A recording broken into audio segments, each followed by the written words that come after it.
Hello दोस्तों, आपका हमारे यूट्यूब चैनल बंधु क्लासेस में स्वागत है।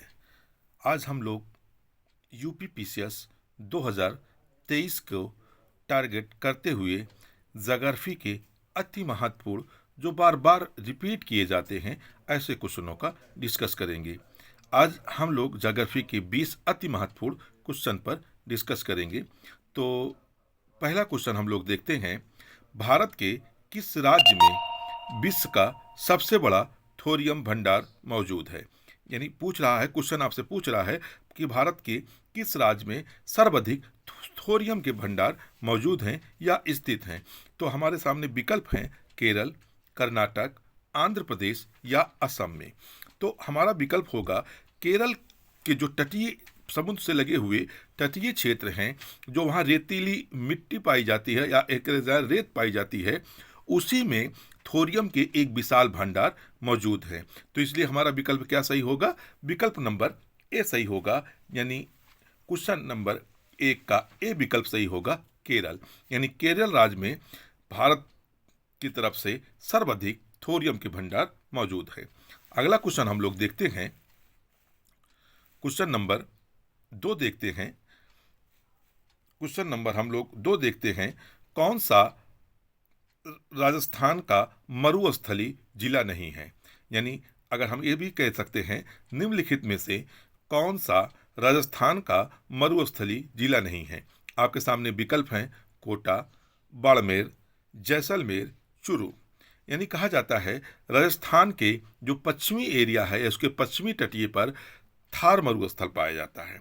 उन थार मरुस्थल में बाड़मेर जिला भी शामिल होता है, जैसलमेर जिला भी शामिल होता है, चूरू भी जिला शामिल होता है। लेकिन क्वेश्चन आपसे पूछ रहा है कि कौन सा राजस्थान का मरुस्थलीय जिला नहीं है। यानी विकल्प हमारा क्या बच रहा है?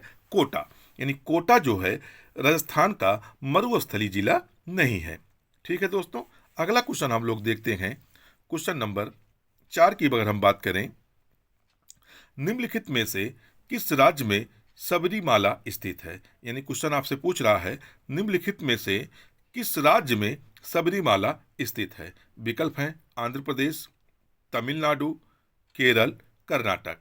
जो सबरीमाला है वह भारत के केरल राज्य में स्थित है। अगला क्वेश्चन हम लोग देखते हैं दोस्तों। अगर अगले क्वेश्चन की हम लोग बात करें, भारत के किस राज्य की सबसे लंबी तट रेखा है। यानी भारत की क्वेश्चन जानना चाहता है, भारत का जो तटीय राज्य है उसकी किस राज्य की सबसे लंबी तटीय रेखा है। यानी उसकी जो सीमा समुद्र के साथ लगती है, क्वेश्चन ये जानना चाहता है। विकल्प आपके सामने हैं महाराष्ट्र, आंध्र प्रदेश, तमिलनाडु, गुजरात। यानी जो गुजरात है, भारत का गुजरात राज्य है, इसका अगर हम बात करें तो इसकी जो तटीय रेखा है ये सर्वाधिक समुद्र से लगती हुई है। अगर हम सबसे कम की बात करें, अभी सबसे लंबी पूछ रहा है, अगर सबसे कम पूछ लेगा तो गोवा राज्य, यानी गोवा राज्य की जो तटीय रेखा है वो क्या होती है? सबसे कम लगती है। और गुजरात राज्य की जो तटीय सीमा रेखा है वो क्या है? सर्वाधिक है। ठीक है दोस्तों, अगले क्वेश्चन की हम लोग बात करते हैं। क्वेश्चन नंबर 6 की अगर हम बात करते हैं, तो भारत में जैव विविधता की दृष्टि से सबसे धनी स्थान है। यानी इस अगर बात करें, निम्नलिखित में से भारत में जैव विविधता की दृष्टि से धनी स्थान है। यानी पूछा जाए सर्वाधिक जैव विविधता कहाँ पाई जाती है, दिए हुए विकल्पों में अगर हम बात करें तो पश्चिमी घाट, पूर्वी घाट, थार रेगिस्तान, बंगाल की खाड़ी। यानी थार रेगिस्तान की अगर हम बात कर लें तो इसे एक तरफा से हम लोग निकाल सकते हैं। बंगाल की खाड़ी करें तो ये भी नहीं हो सकता है, पूर्वी घाट ये भी नहीं हो सकता है। तो यानी बचा हुआ विकल्प क्या है? पश्चिमी घाट। यानी पश्चिमी घाट क्या है? जैव विविधता की दृष्टि से सर्वाधिक महत्वपूर्ण स्थान है। अगर इसी को भारत का एक तरह से कहा जाए जैव विविधता का हॉट स्पॉट भी घोषित किया गया है, पश्चिमी घाट और पूर्वी हिमालय। यानी अगर पूर्वी घाट की जगह अगर पूर्वी हिमालय कर देता तो ये भी विकल्प क्या होता? सही हो जाता। तो हमारा विकल्प क्या सही होगा? क्वेश्चन नंबर 6 का ए विकल्प सही हो जाएगा। यानी पश्चिमी घाट में सर्वाधिक जैव विविधता पाई जाती है। अब हम लोग अगले क्वेश्चन की अगर बात कर ले, भारत का कौन सा राज्य 3 ओर से बांग्लादेश से घिरा हुआ है।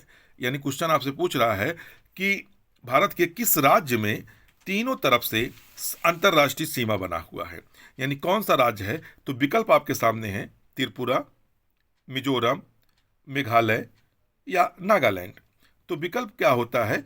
त्रिपुरा। यानी त्रिपुरा एक ऐसा राज्य है जिसके तीनों तरफ अंतर्राष्ट्रीय सीमा लगी हुई है। यानी ये क्या है? बांग्लादेश से तीनों तरफ से घिरा हुआ है। अगर हम बात कर लें भारत के कितने राज्य बांग्लादेश से सीमा बनाते हैं, तो 5 ऐसे राज्य हैं जो बांग्लादेश से सीमा बनाते हैं। अगला क्वेश्चन हम लोग देखते हैं। अगर अगले क्वेश्चन की हम बात करें, भारत के किस राज्य में चंदन की लकड़ी के लिए सर्वाधिक प्रसिद्ध है या सबसे ज्यादा प्रसिद्ध है? तो वह विकल्प कौन होगा? कर्नाटक। यानी कर्नाटक जो है भारत में चंदन की लकड़ी के लिए सर्वाधिक प्रसिद्ध है। अगला क्वेश्चन हम लोग देखते हैं दोस्तों। अगले क्वेश्चन की हम लोग बात करें, क्वेश्चन नंबर 9 की बात करें। सिंह, जिराफ, बाइसान जैसे जानवर वन में मुख्यतः पाए जाते हैं। यानी ये बात कर रहा है कि जैसे सिंह हुआ, जिराफ हुआ, बाइसन हुआ, जैसे जानवर किस वन में मुख्यतः पाए जाते हैं। तो ये जो मुख्यतः किस वनों में पाए जाते हैं, ये जैसे पर्णपाती वन दिया हुआ है, घास स्थल दिया हुआ है, मरुभूमि दिया हुआ है, या शंकु वृक्ष वन पाए जाते हैं। तो शंकु वृक्ष वन की अगर हम बात करें तो इसमें छोटे छोटे कटीले वन पाए जाते हैं जो बहुत घने नहीं होते हैं, इनकी पत्तियां एकदम कांटे जैसी होती है। तो इसमें क्या है दोस्तों, सिंह, जिराफ, बाइसन जैसे जानवर रहने की उम्मीद बिल्कुल नहीं है। अगर मरुभूमि की बात कर लें, जो रेगिस्तान जैसी भूमि होती है, इसमें भी नहीं पाए जाते हैं। पर्णपाती वन जो होते हैं, जो जैसे हम लोग कह दें शीतकालीन में, पर्णपाती वन ऐसे वन होते हैं जहां हर मौसम में पत्तियां झड़ जाती हैं, जो बहुत गजीन नहीं होती, इनकी ऊंचाई कम होती है। तो यहां भी सिंह, जिराफ रहने की संभावना बहुत ही कम होती है। तो आखिरी विकल्प बचता है विकल्प बी, घात स्थल। यानी विश्व में इतने बड़े बड़े घास स्थल हैं जहां पर इन जानवरों की सर्वाधिक संभावना पाई जाती है। यानी हमारा विकल्प क्या हो जाएगा? बी हो जाएगा। यानी बी घास स्थल में सिंह, जिराफ, बाइसन जैसे जानवर की मुख्यतः यहाँ अनुपस्थिति रहती है। अगला क्वेश्चन हम लोग देखते हैं, क्वेश्चन नंबर 10। राष्ट्रीय वन अनुसंधान संस्थान कहाँ स्थित है? पूछ रहा है आपसे, राष्ट्रीय वन अनुसंधान संस्थान कहाँ स्थित है? तो ये देहरादून, यानी देहरादून के, उत्तराखंड के देहरादून में यह संस्थान हमको मिल जाता है। अगला क्वेश्चन हम लोग देखते हैं, भूमध्य रेखा के निकट किस तरह के वन पाए जाते हैं? यानी जो भूमध्य रेखा होती है, अगर हम भूमध्य रेखा की बात कर लें, जो 0 डिग्री सेल्सियस 0 डिग्री से गुजरती है, उसी रेखा को हम क्या कहते हैं? भूमध्य रेखा कहते हैं। और भूमध्य रेखा के, क्योंकि भूमध्य रेखा पे क्या होता है, सूर्य हमेशा सीधे रहता है और यहाँ उच्च मौसम रहता है, अधिक बारिश होती है। तो यहाँ कैसे वनों की अधिकता पाई जा सकती है? उष्णकटिबंधीय वन। यानी उष्णकटिबंधीय वन जो है भूमध्य रेखा के निकट सर्वाधिक पाए जाते हैं। तो हमारा विकल्प क्या सही होगा? विकल्प नंबर डी सही हो जाएगा। ठीक है दोस्तों, अगले क्वेश्चन के लोग हम लोग बढ़ते हैं। अगला क्वेश्चन देखते हैं, पारिस्थितिक संतुलन बनाए रखने के लिए अगर हम बात करें, प्राकृतिक संतुलन बनाए रखने के लिए भारत में वन क्षेत्र के कितने अनुपात में होना चाहिए? यानी वन क्षेत्र कितने अनुपात में होना चाहिए? विकल्प है आपके साथ 11.1%, 22.2%, 33.3%, यानी 44.4%। तो विकल्प क्या होता है? यह भारत की पहली वन नीति में यह डिसाइड किया गया था कि जो पर्वतीय क्षेत्र हैं वहाँ 66.3% वन रहना अनिवार्य है, और जो मैदानी क्षेत्र हैं वहाँ कितने? 33.3% वन पाना अनिवार्य है। तो यानी हमारी विकल्प क्या हो जाएगा? सी, यानी 33.3%, यानी पारिस्थितिक संतुलन बनाए रखने के लिए वनों का होना अति आवश्यक है। अगले क्वेश्चन की लोग हम लोग बढ़ते हैं। अगर अगला क्वेश्चन देखते हैं, मध्य प्रदेश का शिवपुरी राष्ट्रीय पार्क किसके लिए महत्वपूर्ण है? यानी जो मध्य प्रदेश का शिवपुरी राष्ट्रीय पार्क है वह किसके लिए बहुत अधिक प्रसिद्ध है? तो वह जानते हैं तेंदुआ और चीतल के लिए अति महत्वपूर्ण राष्ट्रीय उद्यान माना जाता है, तेंदुआ और चीतल के लिए।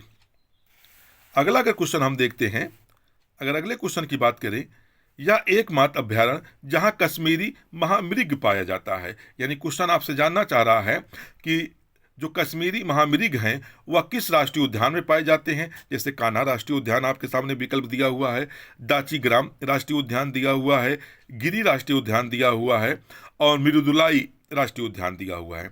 कान्हा राष्ट्रीय उद्यान की अगर हम बात कर लें, या मध्य प्रदेश में स्थित है या शेरों के लिए जाना जाता है। गिरी की करा जाए, ये एशियाई शेरों के लिए राजस्थान गुजरात राज्य में स्थित है। दाचीग्राम जो राष्ट्रीय उद्यान है यह कश्मीर में स्थित है और कश्मीरी महामृग के लिए प्रसिद्ध है। तो हमारा विकल्प क्या हो जाएगा? विकल्प नंबर बी हो जाएगा। ठीक है दोस्तों, अगला क्वेश्चन हम लोग देखते हैं, कुटगी वन पशु विहार किस राज्य में स्थित है? कुटगी वन पशु विहार किस राज्य में स्थित है? यह विकल्प आपके सामने है, महाराष्ट्र, जम्मू और कश्मीर, हिमाचल प्रदेश, उत्तराखंड। जो कुटगी वन पशु विहार है यह हिमाचल प्रदेश में स्थित है। यानी कहाँ स्थित है? हिमाचल प्रदेश में स्थित है। अगला क्वेश्चन हम लोग देखते हैं, साइलेंट वैली में दुर्लभ और नए प्राय पशु कौन सा है? साइलेंट वैली जो है, अगर ये बात करें साइलेंट वैली की, अगर हम बात कर ले तो ये कहाँ पाई जाती है? उत्तराखंड में। साइलेंट वैली जो है उत्तराखंड में पाई जाती है। यहां जो है चीते के लिए अति प्रसिद्ध है ये। अगला क्वेश्चन हम लोग देखते हैं, अगला क्वेश्चन देखते हैं, नागरहोल नेशनल पार्क किस राज्य में स्थित है? नागरहोल नेशनल पार्क किस राज्य में स्थित है? तो यह किस राज्य में स्थित है? कर्नाटक राज्य में यह स्थित है। नागरहोल राष्ट्रीय उद्यान जो है वो किस राज्य में स्थित है? कर्नाटक राज्य में स्थित है। अगला क्वेश्चन हम लोग देखते हैं, हम लोग के सामने 18वां क्वेश्चन है, भरतपुर पक्षी अभ्यारण्य। भरतपुर पक्षी अभ्यारण्य किस राज्य में स्थित है? भरतपुर पक्षी अभ्यारण्य की बात कर लें या राजस्थान में स्थित, यानी विकल्प हमारा क्या होगा? विकल्प नंबर डी होगा। अगला क्वेश्चन हम लोग देखते हैं, सुंदरवन के जंगल को क्या कहा जाता है? सुंदरवन जो है जंगल अधिकतर मैंग्रोव वन के लिए प्रसिद्ध है, इसलिए क्या कहेंगे? मैंग्रोव कहेंगे। उत्तर हमारा क्या होगा? बी होगा। अंतिम और आखिरी क्वेश्चन हम लोग देखते हैं दोस्तों। आखिरी क्वेश्चन है, भारतीय वन्यजीव संस्थान कहाँ स्थित है? जैसे भारतीय वन्यजीव संस्थान देहरादून में स्थित है, उसी तरह से कहा जाए भारतीय वन्यजीव संस्थान उत्तराखंड के देहरादून में स्थित है। तो आप लोगों को दोस्तों हमारा वीडियो कैसा लगा कमेंट बॉक्स में बताएं। और ये क्वेश्चन जो है टारगेट 2023 के पीसीएस के लेकर हम लोग डिस्कस कर रहे हैं, जहां से अति महत्वपूर्ण क्वेश्चन है और ये क्वेश्चन आने के अति संभावना है।